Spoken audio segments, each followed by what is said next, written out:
राधे राधे, जय श्री कृष्णा। आज की कथा में आप सभी भक्तों का हार्दिक स्वागत है। भगवान श्री कृष्ण और श्रीमती राधा रानी की कृपा सदैव आप पर और आपके समस्त परिवार पर बनी रहे। दोस्तों, आज आप सुनेंगे चैत मास की कथा का चौथा अध्याय। लेकिन आज का अध्याय सुनने से पहले आप सुनेंगे एक ऐसी कहानी जिसे सुनने के बाद आपका भगवान में विश्वास और भी बढ़ जाएगा। आज आप सुनेंगे हनुमान जी के भक्त की एक सच्ची कहानी, एक ऐसी कहानी जिसे सुनने के बाद आपकी भक्ति हनुमान जी के प्रति तो बढ़ेगी ही, लेकिन इसके अलावा आपका संतों के प्रति सम्मान बढ़ जाएगा। आपने अक्सर ही यह बात सुनी होगी कि जहाँ पर भी रामचरितमानस जी का पाठ होता है, रामायण जी का पाठ जहाँ पर भी होता है, वहीं पर हनुमान जी पधार जाते हैं। ऐसा भी कहा जाता है कि जहाँ पर राम कथा होती है वहाँ पर हनुमान जी अवश्य आते हैं, और इसीलिए बहुत सारे भक्त ऐसे हैं जो कि जब रामायण जी का पाठ करते हैं तो वहाँ पर एक आसन हनुमान जी के लिए जरूर लगाते हैं। लेकिन इसे देखकर कई लोगों के मन में यह प्रश्न उठ जाता है कि क्या हनुमान जी स्वयं वहाँ विराजते भी हैं? यह सिर्फ आस्था है या फिर सच्चाई है? तो चलिए आज की कथा में जानते हैं। एक पंडित जी थे जो राम राम करते थे। तो एक बार की बात है, किसी स्थान पर वह रामायण की कथा सुना रहे थे। बहुत से लोग प्रतिदिन वहां आते थे, कथा सुनते थे और कथा सुनकर आनंद विभोर होकर चले जाते थे। पंडित जी का प्रतिदिन का एक नियम था कि प्रतिदिन कथा प्रारंभ करने से पहले कहते थे कि आइए हनुमंत जी विराजिए। अब ऐसा कहकर हनुमान जी का आवाहन करते थे। फिर 1 घंटा प्रवचन करते थे। एक वकील साहब थे जो प्रतिदिन कथा सुनने आते थे। वकील साहब को कथा सुनने में बड़ा आनंद आता था। लेकिन एक दिन क्या हुआ कि उनके भक्ति भाव पर तर्कशीलता हावी हो गए। उन्हें लगा कि प्रतिदिन जो महाराज जी आइए हनुमंत जी विराजिए कहते हैं, तो क्या हनुमान जी सचमुच आते भी होंगे? वकील साहब के मन में इस बात को लेकर विश्वास बहुत कम था। मतलब कहीं वह इस बात को मानते थे कि महाराज जी यूं ही आसन दे देते हैं और ऐसे ही कह देते हैं कि आइए हनुमान जी विराजिए, और ऐसे कह देने पर मात्र से क्या हनुमान जी आ सकते हैं? इस बात को लेकर वकील साहब के मन में बहुत संशय था। तो वकील साहब ने पंडित जी से पूछा कि महाराज जी, आप रामायण की कथा बहुत अच्छी कहते हैं, हमें रस बड़ा आता है इस कथा को सुनने में और आनंद भी बहुत आता है, परंतु आप जो ये प्रतिदिन हनुमान जी को गद्दी देते हैं, तो क्या उस पर हनुमान जी सचमुच विराजते हैं? तब पंडित जी ने वकील साहब को देखते हुए कहा कि हाँ, यह मेरा व्यक्तिगत विश्वास है कि राम कथा हो रही हो तो हनुमान जी अवश्य पधारते हैं। वकील ने कहा, महाराज ऐसी बात नहीं बनेगी, हनुमान जी यहाँ आते हैं, इस बात का कोई सबूत दीजिए। आपको साबित करके दिखाना चाहिए कि हनुमान जी आपकी कथा सुनने के लिए प्रतिदिन यहाँ आते हैं। महाराज जी ने बहुत समझाया कि भैया, आस्था को किसी सबूत की कसौटी पर नहीं कसना चाहिए। या तो भक्त और भगवान के बीच का प्रेम रस है और व्यक्तिगत श्रद्धा का विषय है, और भक्त और भगवान के बीच का जो प्रेम रस है या फिर जो श्रद्धा है वह किसी भी प्रकार से साबित करने का विषय नहीं है। तो किसी भी प्रकार से मैं आपको यह साबित नहीं कर सकता। लेकिन अगर आप कहो तो मैं प्रवचन करना बंद कर दूं या फिर आप कथा में आना ही छोड़ दो। लेकिन वकील साहब तो नहीं माने। वह कहते ही रहे कि आप कई दिनों से दावा करते आ रहे हैं, यह बात आपने और स्थानों में भी कही होगी, इसीलिए महाराज आपको तो साबित करना ही पड़ेगा कि हनुमान जी कथा सुनने आते हैं। अब इस तरह दोनों के बीच वाद विवाद होता रहा। मौखिक संघर्ष बढ़ता चला गया। हार कर पंडित जी महाराज ने कहा कि हनुमान जी है या नहीं उसका सबूत मैं आपको कल दिखाऊंगा। कल कथा शुरू हो तब प्रयोग करूंगा। जिस गद्दी पर मैं हनुमान जी को विराजित होने के लिए कहता हूँ, आप उस गद्दी को आज अपने घर ले जाना और कल अपने साथ उस गद्दी को लेकर आना, और फिर मैं कल उस गद्दी को यहाँ रखूँगा। मैं कथा से पहले हनुमान जी को बुलाऊंगा, फिर आप उस गद्दी को ऊंची उठाना। यदि आपने गद्दी ऊंची कर दी तो समझना कि हनुमान जी नहीं हैं। अब वकील साहब उस कसौटी के लिए तैयार हो गए। फिर पंडित जी ने कहा कि हम दोनों में से जो पराजित होगा वह क्या करेगा, इसका निर्णय भी कर लेते हैं। यह तो सत्य की परीक्षा है। वकील साहब ने कहा कि अगर मैं गद्दी ऊंची नहीं कर सका तो वकालत छोड़कर आपसे दीक्षा ले लूँगा। आप पराजित हो गए तो क्या करोगे? तब पंडित जी ने कहा कि मैं कथा वाचन छोड़कर आपके ऑफिस का चपरासी बन जाऊँगा। अगले दिन कथा पंडाल में बहुत भारी भीड़ हुई। जो लोग रोजाना कथा सुनने आते थे वे भी भक्ति, प्रेम और विश्वास की परीक्षा देखने के लिए आ गए, और इस प्रकार से काफ़ी भीड़ हो गई। पंडाल पूरा भर गया। श्रद्धा और विश्वास का प्रश्न जो था, पंडित जी महाराज और वकील साहब कथा पंडाल में पधारे। गद्दी रखी गई। पंडित जी ने सजल नेत्रों से मंगलाचरण किया और फिर बोले, आइए हनुमंत जी विराजिए। अब ऐसा बोलते ही पंडित जी के नेत्र सजल हो उठे और मन ही मन पंडित जी बोले कि हे प्रभु, आज मेरा प्रश्न नहीं है बल्कि रघुकुल रीति के परंपरा का सवाल है। मैं तो एक साधारण जन हूँ, मेरी भक्ति और आस्था की लाज रखना। फिर वकील साहब को निमंत्रण दिया गया कि आइए गद्दी ऊंची कीजिए। लोगों की आंखें जम गई। वकील साहब खड़े हुए, उन्होंने गद्दी उठाने के लिए हाथ बढ़ाया पर गद्दी को स्पर्श भी न कर सके। जो भी कारण रहा हो, उन्होंने 3 बार हाथ बढ़ाया किंतु तीनों बार असफल रहे। पंडित जी देख रहे थे कि गद्दी को पकड़ना तो दूर, वकील साहब गद्दी को छू भी नहीं पा रहे थे। तीनों बार वकील साहब पसीने से तरबतर हो उठे। अब तो वकील साहब पंडित जी के चरणों में गिर पड़े और बोले, महाराज, गद्दी उठाना तो दूर, मुझे नहीं मालूम है कि क्या मेरा हाथ भी गद्दी तक नहीं पहुंच पा रहा था। अतः मैं अपनी हार स्वीकार करता हूँ। कहते हैं कि श्रद्धा और भक्ति के साथ की गई आराधना में बहुत शक्ति होती है और कहा भी जाता है कि मानो तो देव नहीं तो पत्थर। प्रभु की मूर्ति तो पत्थर की ही होती है, लेकिन भक्तों के भाव से उसमें प्राण प्रतिष्ठा हो जाती है और तब प्रभु उस पत्थर की मूर्ति में भी विराजमान हो जाते हैं। तो प्रेम से बोलिए भगवान श्री राम लला की जय और राम भक्त हनुमान की जय। आज की कहानी कैसी लगी कमेंट बॉक्स में ज़रूर बताइए।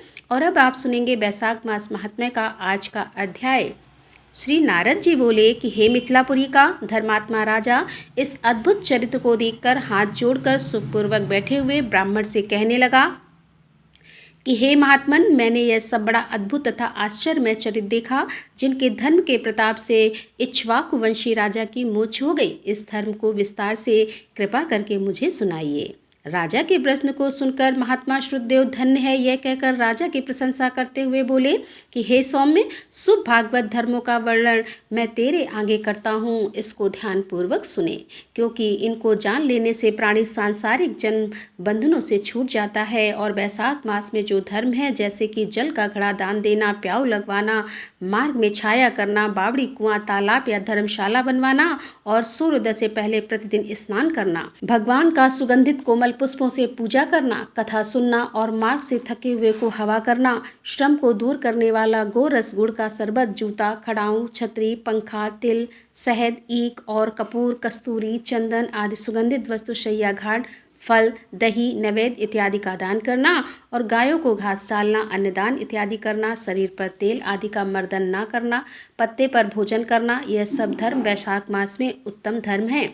स्त्रियों को माधव मास में भगवान का पूजन फूलों से करना चाहिए। ऐसा करने से पुत्र, आयु तथा पति सुख प्राप्त नहीं होते। वैशाख मास में जल और अन्नदान करना, भूखे प्राणियों की मदद करना, ऐसा करने से पुण्य फलों में वृद्धि होती है।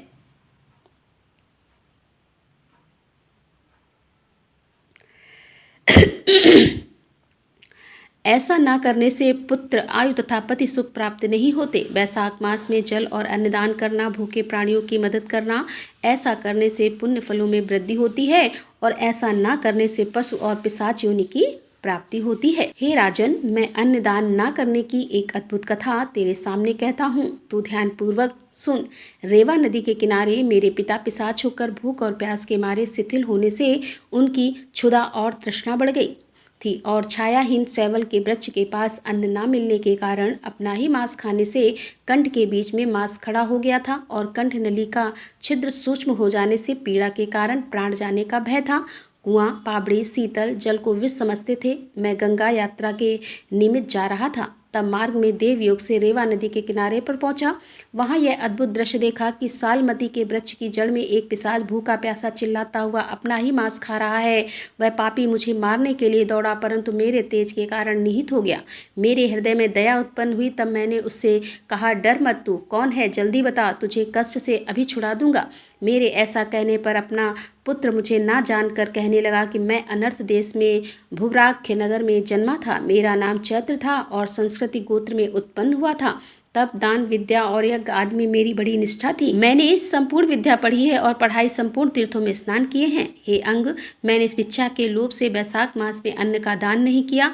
इससे विचार होता है कि इसी कारण मुझे पिशाच की योनि मिली है। अब मेरे घर पर श्रुतदेव नाम का मेरा पुत्र है जो बड़ा ख्यातिवान है। उससे मेरी दशा कह देना कि तेरा पिता अन्नदान ना करने से स्वर्ग नहीं गया और नर्मदा नदी के तीर पर बड़ा दुखी होकर अपना ही मांस खाकर वृक्ष की जड़ में पिशाच बना बैठा है। अतः पिता को पिशाच योनि से छुड़ाने के लिए वैशाख मास में प्रातःकाल स्नान करके विष्णु पूजा और भक्तिपूर्वक जल से मेरा तर्पण करे, फिर किसी ब्राह्मण को अन्नदान करे, जिससे मैं विष्णु पद को प्राप्त हो जाऊं। यदि तुम मुझ पर दया करोगे तो तुम्हारा कल्याण निश्चित ही होगा। अपने पिता की ऐसी बात सुनकर दुख के मारे उनके पांव पर बहुत देर तक लकड़ी की भांति पड़ा रहा और अपनी निंदा करके नेत्रों में आंसू भरकर कहने लगा कि हे पिता, तुम्हारा पुत्र मैं ही हूँ, देवयुग से यहाँ आ गया हूँ। अब तुम्हारे बतलाए अनुसार यात्रा करके शीघ्र ही घर जाकर मेष की संक्रांति में भगवान विष्णु के निमित्त अन्न अर्पण करूँगा। पिता की आज्ञा के अनुसार मैंने तीर्थ यात्रा करके घर आकर वैशाख के महीने में अन्नदान किया। तब मेरे पिता पिशाच योनि से मुक्त होकर विमान पर चढ़कर मुझे आशीर्वाद देकर विष्णु लोक को गए, जहाँ से फिर कर नहीं आते हैं। इसीलिए अन्नदान को सब शास्त्रों ने बड़ा धर्म कहा है। और हे राजन, यही सब धर्मों का सारभूत है जो मैंने कह दिया। अब और किस बात को सुनने की तेरी इच्छा है सो पूछ, मैं तुझे सत्य कहूँगा। तदंतर मैथिल ने कहा कि हे ब्राह्मण, जलदान न करने से इक्ष्वाकु वंशधर राजा का 3 जन्मों तक चातक होना और मेरे घर में ग्रह गोदी बनना ठीक ही हुआ, क्योंकि साधु महात्माओं की सेवा न करने से गिद्ध की योनि पाई। परंतु आपने जो यह कहा है कि उसे 7 जन्मों तक कुत्ते की योनि मिली, यह बात मुझे अनुचित प्रतीत होती है कि उसे बिना किसी कारण ही कुत्ते की योनि क्यों मिली। विप्रवर, मैं आपका प्यारा शिष्य हूँ, आप मेरे इस संशय को दूर कीजिए। राजा के प्रश्नों को सुनकर महायशस्वी श्रुतदेव धन्य धन्य कहकर कहने लगे कि हे राजन, पाप रहित तो तुमने प्रश्न पूछा है, मैं उसका समाधान करता हूँ। यही बात कैलाश के शिखर पर शिव जी ने पार्वती जी से कही थी। सब लोगों की रचना करने उनकी आमुषिक और ऐहिक 2 प्रकार की स्थिति बनाई, जल सेवा, अन्न सेवा और औषधि सेवा। हे महाभाग्य, ये तीनों ऐहिक अर्थात इस लोक की स्थिति के हेतु हैं। साधु सेवा, विष्णु सेवा और धर्म सेवा, यह तीनों परलोक की स्थिति है। हेतु है ऐहिक हेतुओं का करना, तत्काल धन संपत्ति देना, अप्रिय बातें कहना भी दुख का हेतु होता है। यहाँ एक पुराना इतिहास वर्णन करते हैं जो ऐसा पाप नाशक और अद्भुत है, जिनके सुनने मात्र से रोमांच हो जाते हैं। यज्ञ दीक्षा में उपगत दक्ष प्रजापति एक समय महादेव जी को बुलाने कैलाश पर गए। उन्हें देखकर उन्हीं की भलाई सोचकर महादेव जी ने उठकर उनका आदर नहीं किया। भगवान शिव जी ने सोचा कि मैं संपूर्ण देवताओं का गुरु हूँ। स्वामी सेवक के आने पर पति स्त्री के लिए, गुरु शिष्य के लिए नहीं उठते। जो स्वामी स्वयं भृत्यादि के लिए उठते हैं, उनका आयु, धन और यश तत्काल नष्ट हो जाता है, इसीलिए मुझे उठना उचित नहीं है। यह मेरा प्यारा ससुर है। ऐसा विचार कर दक्ष प्रजापति की भलाई सोचकर महादेव जी आसन से नहीं उठे। तब महादेव जी के द्वारा उठकर आदर न किए जाने के कारण दक्ष प्रजापति को बड़ा क्रोध आया। अनेकों प्रकार से महादेव जी के आगे ही उनकी निंदा करने लगे कि ऐसे अहंकारी, जिसका धन केवल एक बूढ़ा बैल है, कपाल की हड्डी धारण करते हैं, शमशान में घर है, सर्पों के आभूषण धारण कर रखे हैं, संग में दिन रात भूत रहते हैं, प्रेत पिशाच ऐसे दुर्जन रहते हैं। दुरात्मा नारद के बताने से मैंने अपनी कन्या सती का विवाह इसके संग कर दिया। यह भी अलग धर्म वाली हो गई है, मैं इसे कभी नहीं सह सकता। मेरी पुत्री से भी मुझे कुछ प्रयोजन नहीं है। ऐसे विमूढ़ आत्मा दक्ष ने सती और शंकर को निमंत्रण नहीं दिया और अनेकों प्रकार से कुवाक्य कहकर चला गया। तदंतर यज्ञ स्थान में जाकर ऋत्विक और मुनियों को संग लेकर विधि पूर्वक यज्ञ करने लगा और शंकर जी की निंदा करता रहा। ब्रह्मा और विष्णु को छोड़कर सिद्धचारण, गंधर्व, यक्ष, राक्षस और किन्नर आदि सब देवता यज्ञ में आए। तब सती की इच्छा अपने कुटुंबियों से मिलने तथा उत्सव देखने की हुई। स्त्रियां स्वभाव की चंचल होती हैं। महादेव जी के मना करने पर भी जाने की जिद करती रहीं। तब महादेव जी पार्वती जी से बोले कि हे वर वर्णनी सभा में बैठकर वह मेरी निंदा सदा करते हैं, जो तुमसे सही नहीं जाएगी और तुम निश्चित ही शरीर त्याग दोगी। अतः तुम अपने पिता के घर मत जाओ, वहां जाने से तुम्हारा कल्याण नहीं होगा। इस प्रकार समझाने पर भी सती नहीं रुकी, अकेली घर से निकलकर पैदल ही चल दी। तब नंदी ने चुपचाप सती को अपनी पीठ पर बिठा लिया और महादेव जी के करोड़ों भूत आदिगण पीछे पीछे चले। राधे राधे, जय श्री कृष्णा। दोस्तों, आज की कथा का यहीं पर समापन करते हैं। इसके आगे की कथा लेकर हम आपके सामने फिर उपस्थित होंगे। तब तक के लिए राधे राधे, जय श्री कृष्णा, हर हर महादेव, जय भोलेनाथ की।